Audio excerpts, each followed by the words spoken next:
Hi guys, thank you for watching The Royal We. My name is Kevin, and I know that you have been accused of thinking that you're better than the narcissist in your life. I know that there's been words that have been said, usually right after you have been bombarded with a smear campaign, or you've been called names and you've been criticized publicly or just privately. And then all you've said to defend yourself in return is, please stop calling me names. Please don't come around me cussing. I don't want that cussing around me. I don't want you talking to me like that. Please stop. And as a result of doing that, by setting up these boundaries, which are healthy boundaries, there's nothing wrong with doing that, by the way. Keep doing that. But as a result, you're being accused of thinking that you're better than them, or you're being accused of being judgmental. Now, I want you to understand something. It's not that you think you're better than anybody, so you could dismiss that right away. The reality is that the narcissist thinks that you're better than them. That's why they say that. That's why it's coming from them. It's because they think that you're better. And so what they're doing when they yell that out, you're no better than me, you're not better than anybody else, you're not better, it's like they're screaming it. Imagine like a little kid who's mad and frustrated, not getting what they want. You're not better, you're not better. But what they're really saying is, I think you're better. I think you're better than me. I think you're better than me, and I can't stand it. I hate it. That's what's really going on, guys. They hate because they're frustrated. Because inside they're so tormented and they're so filled with self-hatred that seeing somebody who's confident, seeing somebody who will not cuss back at them, who will not call them names in return, the way you carry yourself with such a confidence and with such a joy, and it's an authentic joy, is a threat to them. They don't understand it. It terrifies them. And now, I know that each case is different with narcissistic abuse, but there are reasons in each case as to why they think that you're better, right? I'm just going to touch on some of them based on my own personal experience, okay? Let's say it's a mother-in-law that you're dealing with. I'm not trying to pick on you mother-in-laws out there. It could be a father-in-law too. Let's just say in-laws in general, right? Now, the reason initially they're going to look at you, if it's your in-law, if you've married into their family, they're going to look at you and start thinking that you're better in a way. The reason is obviously because you stole the heart of their child. You stole their heart. They have no choice but to say, oh my goodness, my daughter or my son now loves this person more than us. They instantly think there's something wrong with them. Now, guys, again, I'm just talking about narcissistically abusive people. They think differently. Narcissists have to have the world revolve around them. If they don't, they're threatened by that. So yes, if you've married into that family, you're a threat. And especially if you're different than them. If you're not a person who cusses and calls names, but you are a very giving, very loving person, they're in their world, oh no, this person's better than us, and they stole the heart of our child. They're gonna make our child better than us too, and they're in a really weird and sick and twisted way. It brings up their own feelings of their own self-hatred within themselves. So that's just one case. If it's a boyfriend or a girlfriend, you may be wondering why they're attacking you, calling you names, this and that, and then when you tell them to stop, they're calling you judgmental, they're saying all these things like you think you're better than them. The reality is once again, maybe you've given all you have to the relationship. You love them in ways this person's never been loved before. And because of that, and because you won't stoop down to their level, or because you set up a perimeter or boundaries about things you will not do and places you will not go, you've triggered that in them, that they know that you're a better person than them, okay? So what does all this mean, that the narcissistically abusive person thinks that you're better? What does this mean, okay? Well, this means that they are trying to drag you. They're trying to drag you into their playing field so that they can beat you. This is why they call you names. This is why they want to cuss at you. This is why they want to provoke your anger, and they want to see you get upset. They want you to, it's a trap, is what they're trying to do. It's a trap. They want to prove themselves wrong. And this is why it's so important that you do not go along with it. There's a proverb in the Bible that says, do not answer a fool according to his own folly. Otherwise, you'll be just like him. That's exactly what's going on here. The narcissistically abusive person is the fool and is trying to drag you into his folly, to engage with him. They want that. He or she wants you to engage with them out of anger, out of frustration. Why? So they can prove to themselves and publicly put you on display as not being better than them. That's their whole point. You see, up until this time, they viewed you as being better than them. Up until the demeaning and devaluing, and they saw you start to crack, they saw you start to bend under the pressure a little bit, they viewed you as being better.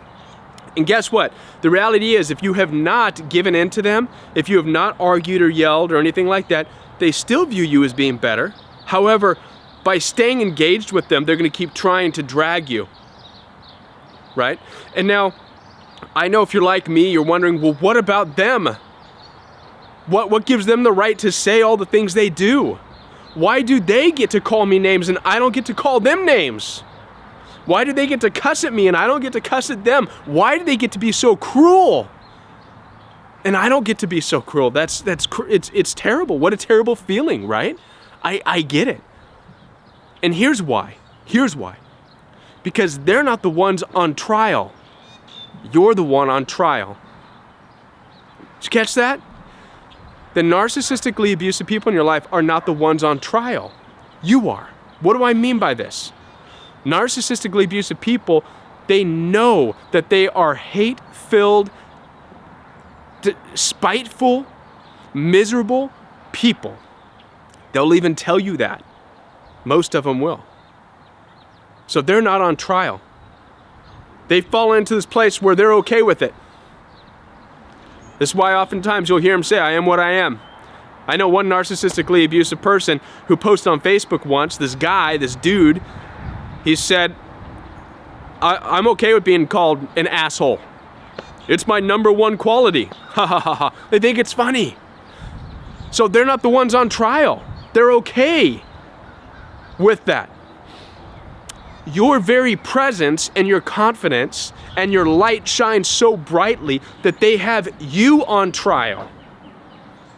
You're on trial because they think that you're better. Do you follow me on this? This is why they point the finger at you. This is why they're accusing you. This is why they follow you closely, trying to find anything wrong that you're doing, because they have you on trial. So what's the best thing that you can do? Best thing that you can do is not to play along with their game. Don't get dragged into their smear campaigning. Don't get sucked into their name-calling battles. Don't get sucked into their cussing and yelling, because they would love for nothing more than to point you out publicly and say, see, they're not perfect. They've called me names. They called me this. Did you hear that? And it doesn't matter if you say, well, you've called me names too, narcissist. You've called me names too, nonstop. They know they have, and so does everybody else. But like I said, they're not the ones on trial here. You are. You're a child of God. You're a child of light. And in this world, you are on trial. And it's a really weird reverse trial, guys. It's not a trial that you did anything wrong. It's a trial to prove that you're not good. This is what narcissists are trying to do. They have you on trial to prove that you are not good and you don't deserve a better life. You don't deserve any more privilege than what they've had in life. And it's unfortunate that you didn't see this coming when you got into the relationship with the narcissist. Shoot, I didn't see it coming. And I could never figure out why it was okay for them to call me names and criticize and ridicule me. And I thought it was even more strange that the more I politely asked, hey, please stop.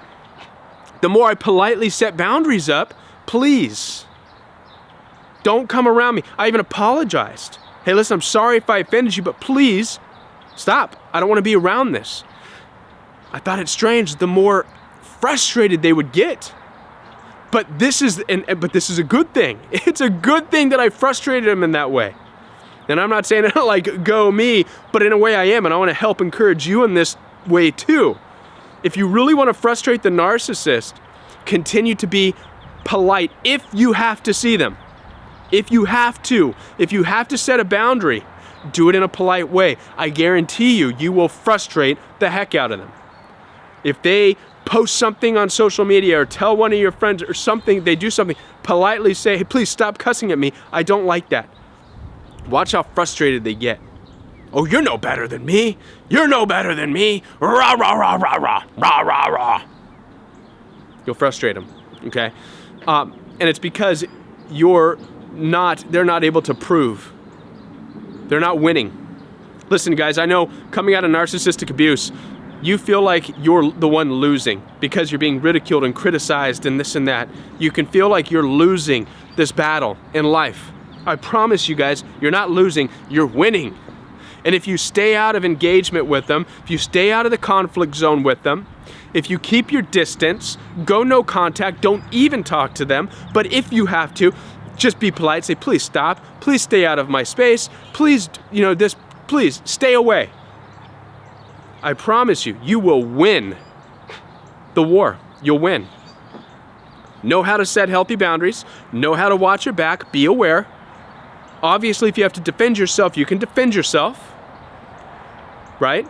That's being aware. That's just living in the world. But do not engage with them in an egotistical way. This is my point. Don't let your ego get in the way and don't make it a battle of egos. That's what they want. That's their trap. They want to extract your ego, right? So it's ego versus ego. Right now, your confidence is such that you don't have to.